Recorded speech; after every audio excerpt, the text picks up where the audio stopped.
I've learned how to wrench, build, and race a Honda, all with the D-Series engine. It's with this car and the multiple D-Series engines that I've had in it that I've now gained the confidence to push my build to the next step. And after many track days, putting in the seat time, coming back to the garage, improving the car, going back out on track for more, that I feel I'm finally ready to take that next step. The next step into some power.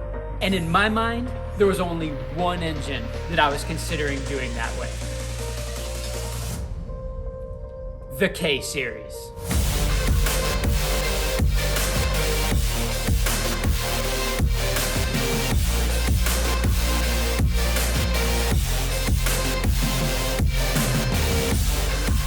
You're seeing this engine for the first time completely built. That's right, it's fully built. And over the coming weeks, I'm gonna be taking you through the process of buying the long block, bringing it to the machine shop, tearing it down completely, cleaning all the parts, coming up with a game plan, and rebuilding this thing with high performance parts. And sitting on top of all that is a ported cylinder head from Advanced Cylinder Heads. So please go ahead and subscribe now. We got awesome content coming for months on this channel. Another way you can support the channel is to check out our store. Pick up some t-shirts and stickers and rock refined movement on you and your car. So before I continue on with the new K-Series and my history of the D-Series, let's take out this D16 for the final time. Sean gets the exhaust and gets to lay in it. So. Yeah,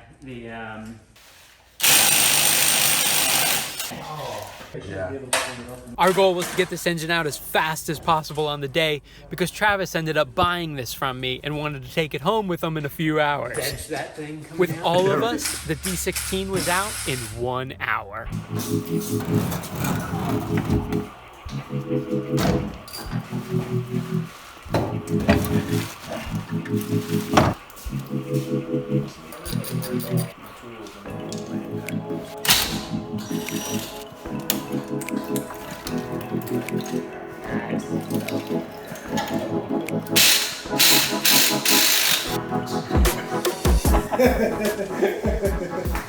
We are sporting here. Just go real slow. I'm one off, but I'm not. I think I'm supported over here. So No, the jacket is holding up. my side is good. Yeah, one more. Alright, this thing's free. I go down slow, boys. Yeah, we'll bring it down just a touch. Let's see what it does. Yeah, your side? 4, okay. Alright, I'm not supporting it, so we're gonna have to not.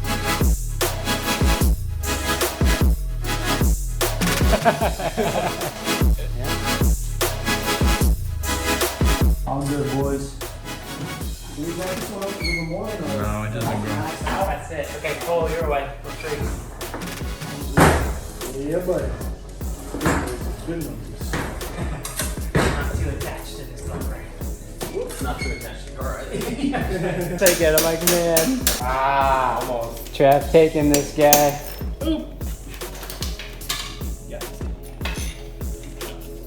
And although this is amazing and I'm so happy to finally get it out there to you guys, this video is titled Goodbye D-Series, and for good reason. My entire journey with learning how to work on cars, learning how to drive a car, has all revolved around the D-Series. I started off with a D15 B8 B7 combo in this thing, and it had a CX transmission to it. If you've never driven a CX transmission, it's pretty awful. It's pretty much geared to get the best fuel economy out there. The guys I had bought this car from had done the B7 head swap. Like that was gonna do anything for the power on this car. It was an awesome platform to start with because it was bone stock. I took this thing out on the racetrack completely stock.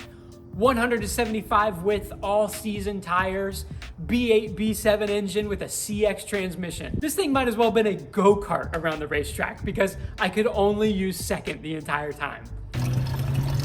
Rob's a little low on coolant after his first session.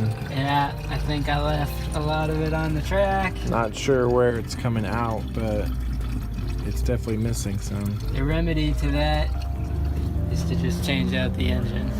But I had such a blast that day, and that's when I got hooked. Finally realizing my dream of getting out onto a racetrack with any car, kind of almost having that Gran Turismo approach where you start with a base car, get some seat time, try to get better, then make improvements on the car. That was my whole plan from the beginning. After a couple go-rounds at the track and improving a little bit, I brought the car back home and wanted to make some upgrades. A set of tires. Cooler wheels to go with it, of course. 949s and some Toyo R888Rs. 225, 50, 15 tire. That added a ton of grip to this thing. Probably a little bit of overkill in hindsight, but you know, no suspension still. So with all that grip, with the stock 20-something-year-old suspension at that time, boy, we were leaning. I had so much fun and learned so much about car control when your car is like a boat on the ocean out there. The next upgrade ended up being the suspension then. BC Racing BR coilovers. Now the center of gravity was lowered down, and on the stickier set of tires, man, this car was a blast to drive.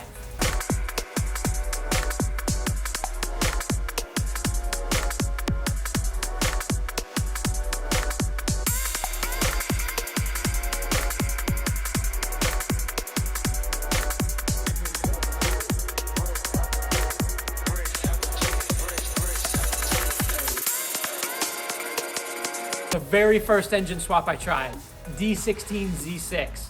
That was the engine. That was such a learning curve for me because I bought this engine sight unseen, all kind of, you know, bad news, totally dumb, would never do it again. But hey, I had to learn that lesson at that time. Bought a D16 Z6 not knowing that it was gonna be knocking a rod. My buddies and I put that thing in and well, I guess just start it now? yeah, so I learned a lot on that one. Although that engine never made it out on track, I was really excited for a Z6. So I was like, well, I want something else with VTEC. So I ended up getting a D16 Y8.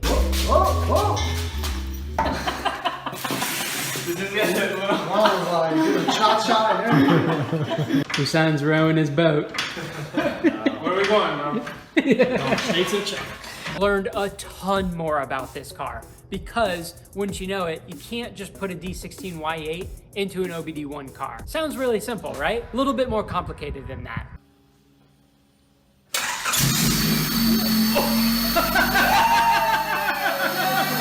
That was it!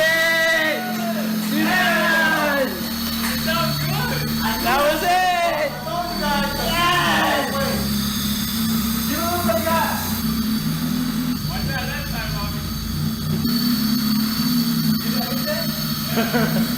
You know when you go out with no makeup? Yeah.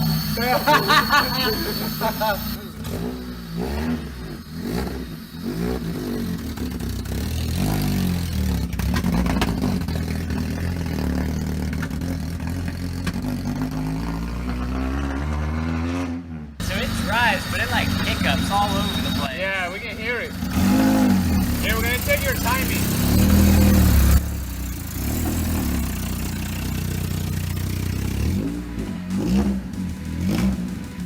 I ended up running my D16 Y8 OBD1, which meant I got an OBD1 P28 computer that was chipped.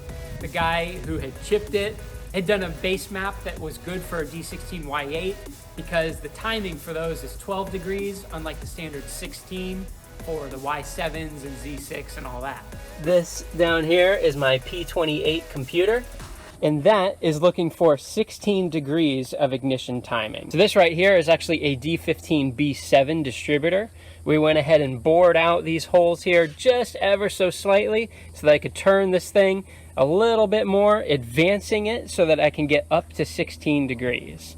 So now I know I've heard of people talking about different ways of running the timing on these when you do OBD1 with a Y8.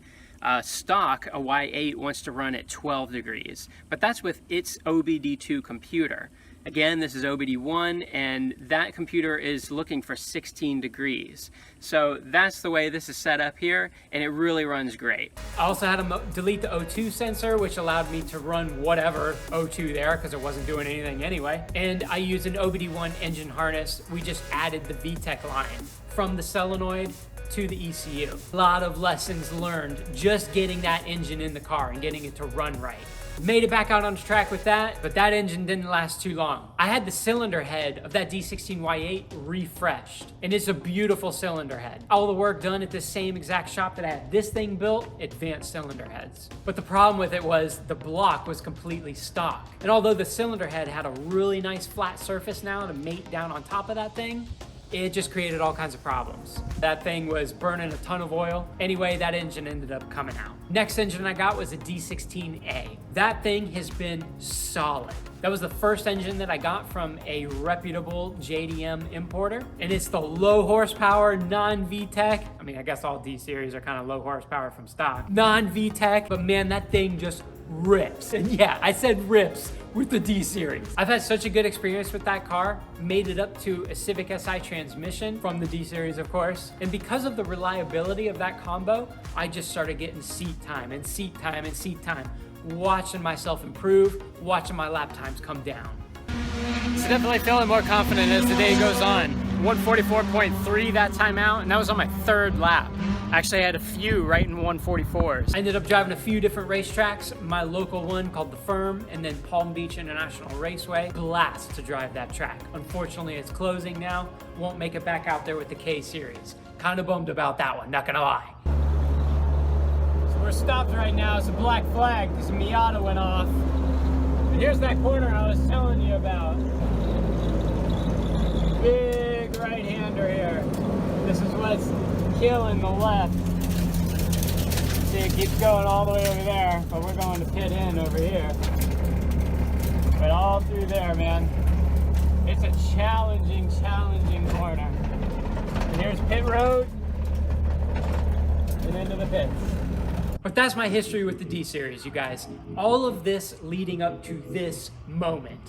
Finally going for some power. I don't want to talk numbers yet. I've got a few numbers of what I've been told this engine should be capable of making, but we're gonna find out before I say anything. I'm gonna be going to Real Street Performance, a local shop to me, and using their dyno. And we're gonna find out what kind of power this thing can make reliably. But over the coming weeks, like I said, you're gonna be seeing the entire build of this thing. Buying the engine, stripping the thing down, coming up with the game plan, and rebuilding it with all the high performance parts. I got some awesome episodes coming, you guys. Again, please subscribe if you're not. Welcome to the channel if you've never been here before. It's gonna be awesome.